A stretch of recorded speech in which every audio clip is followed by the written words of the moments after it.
So last week, you grabbed a journal and maybe you've even started writing in it. Or maybe you're staring at the blank page wondering, what am I supposed to be doing here? So in today's video, I'll share some different ways that I use my journal, including one technique that has completely changed how I plan my weeks. So stay tuned and let's get started. So, as I mentioned, I have several notebooks. I may have a little bit of a problem. I have the one I use kind of in my daily practice. Actually, that's this one.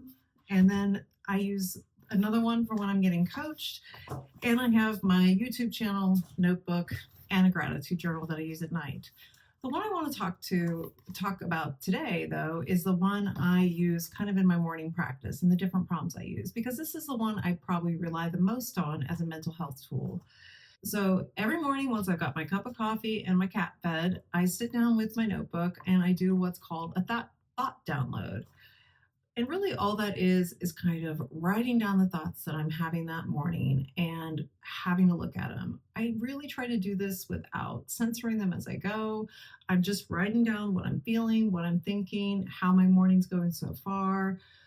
A lot of times I record how I slept. That seems to be a big pattern for me. And I take some time to do that. I probably only fill about one page a day, sometimes more. And, your notebook may allow for that. I'm actually finding this notebook with its narrow lines is maybe not going to be the perfect notebook for me, but this is really where you want to kind of do away with your censorship and just get those thoughts out on your head. And as we said in last week's video, just getting the thoughts from your head onto a piece of paper can be therapeutic in itself. And I really find that kind of checking in with myself is the big part of the self-care for me. It's like saying, hey, rather, Erin, than just getting started with your day in kind of reactive mode, let's check in, see where we're at, and have a look at what's happening. Then I can kind of take a moment to look at those thoughts and think, okay, I sound like I might be a little stressed out. Maybe I didn't sleep very well. Maybe I've just been cleaning up after the cat's mess. How do I want to show up for myself? And that is a question I use all the time. So that would be kind of prompt number one. You've done the thought download and you might look at your thoughts and think, okay, this is how I'm feeling today. Again, really try not to use judgment here, but you've written it down. Maybe you've read back through and you think, I seem a little tense or maybe a little tired. What do I want to do to show up for myself today? Now, you might say that thought and continue on in your journaling and write a couple thoughts that you want to practice during the day. That's what I tend to do. But I will say that's kind of 2.0. In this first practice, really just writing down your thoughts can be enough. And if you're not used to doing that, it can feel a little weird. You'll be thinking, maybe I don't even know what I'm thinking. I don't know what to write. And in that, if you get into that point, just write that. I feel silly writing in this notebook. I have no idea what I'm supposed to be doing here. But I have found that over the years, I know this practice is coming. I'm very intentional about it. And I use that time wisely to really kind of check in with myself. And again, that is an important part of the practice for me, is that I'm taking this time for myself and interested in what I'm thinking. And all that attention has led to a better relationship with myself and self-care, because I do want to make sure that I'm caring about my thoughts, because I can't expect anybody else to if I'm not giving myself that as well. So another technique I use a lot is the future self writing. And so what I do is once a week, and I usually do this on a Sunday, I plan a notebook entry called Next Week Erin. And what I do is I pretend that I'm a week forward and I write down the things that I would have expected to be feeling or I have completed or the task I've done. It's a little more refined and enriched than, say, a to-do list, because I'm really trying to get to that feeling like, oh yeah, I did this last week and here's how I'm feeling about that. So for instance, today when I wrote in for Next Week Erin, I wrote about how I wanted to start a new video challenge. I also talked about how I wanted a client visit to go at work and a couple tasks that I wanted to have finished around the house. I really tried to dig into how I'd be feeling once those would be accomplished. So a lot of times the sentences will look like, I feel really proud that I was able to complete those videos on time, like I said I would do.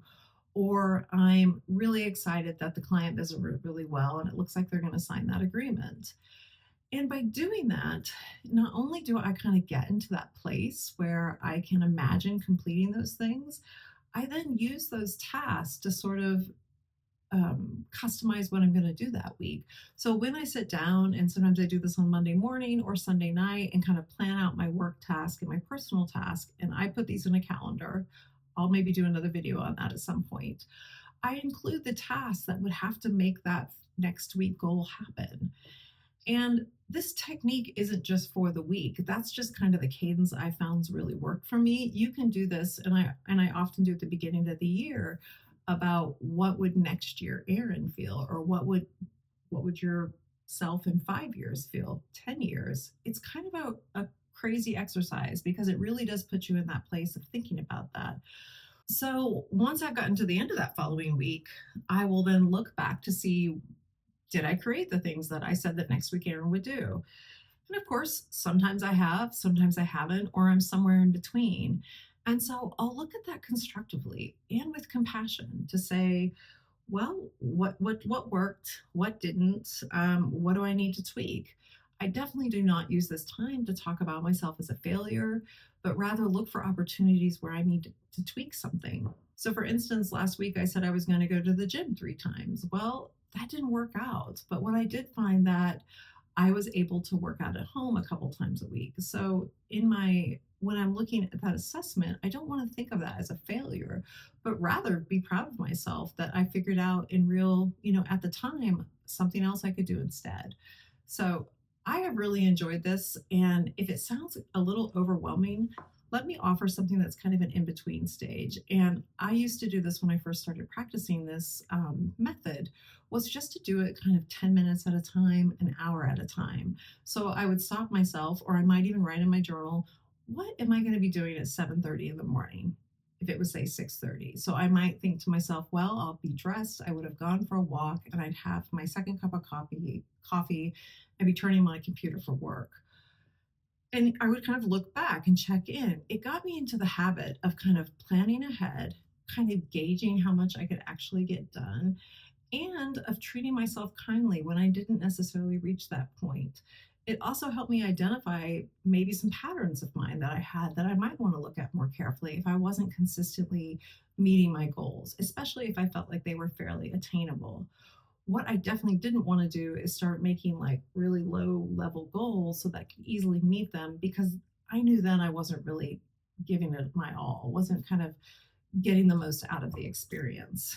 So, one other thing I like to do in my journal and kind of my morning practice, and I kind of save one morning a week for this, it's usually on a Saturday, and I call it sort of my super thinking entry. And that's when I may take a question or maybe one of these patterns that's come up and ask myself, like, how would I solve this? I go into the session thinking and believing that I actually have the wisdom to solve this problem myself, that I don't need to go look online or ask people. And knowing that that's what I'm going to expect of myself kind of gives me, some relief. Like, I don't need to go like hunt this down. Let's see what I have to say. This is one of those occasions that I might ask my future self, like, what would I do in this situation? So, for instance, in our example, I might say, hey, I'm having a hard time getting to the gym. How can I make sure that I can, meet my fitness goals this week when I know that getting to the gym seems to be becoming an obstacle for me? So I might make it a list. I may make 10 ways I can work in being fit and healthy throughout the day. I might think of, well, what is the obstacle that's keeping me from the gym? Is it legitimate? Do I like my reasons for that obstacle? Or is that something I can change? Is there some thinking there I need to work on? So that would be an example of how you might use that super thinking date. Again, these are just some prompts that I use and what I have consistently used right now. As I shared in my last video, I used to do journaling a little bit differently. I used to do kind of a morning pages kind of experience where I would write for 3 or 4 pages. But the way I've done it now really kind of speaks to my goals. It speaks to the kind of things that I'm trying to accomplish. And it kind of got rid of a feeling of perfectionism. So, again, if I don't do this every day, or if I don't do one of these specific prompts, I never give myself a hard time. I know that something might have come up, and I expect that I'm dealing with it as best I can at that self. And the one last thing I consistently do is kind of the logbook, which is where I, at the end of the day, record a few lines of what I did that day. This is one of those notebooks that I do keep because I do think it would be nice to look back. And I only write 3 or 4 lines. I tend to keep it positive. And what I like about that, it means that during the day my mind is kind of tuned in to find something that I can record that evening. And so again, if I'm really not feeling in the mood for it, I might just simply write down it was sunny out and I went for a walk. Again, I don't want to, bring in perfectionism or a lot of shoulds into this experience. But it's been interesting when I finish one of those notebooks, and these usually last me like a year, maybe a little bit more because the entries are so short. It really is fun to look back. And it's amazing how just a few prompts and what I've written can help me re experience an entire day that might otherwise have just been kind of tuned out as part of the past. So now you've learned some techniques, thought downloads, how you can show up for yourself, writing from your future self, and then also recording some nice things at the end of the day. And if you start doing this consistently, you're going to notice something. The same thoughts start appearing. The same excuses are going to keep showing up on Tuesday and then again on Thursday and then the following week. And that's where the real work and magic begins. In the next video, I'm going to show you exactly what you do when you notice these patterns, how to break them down, separate the facts from the stories you've been telling yourself, and actually turn those insights into change. I'll see you there.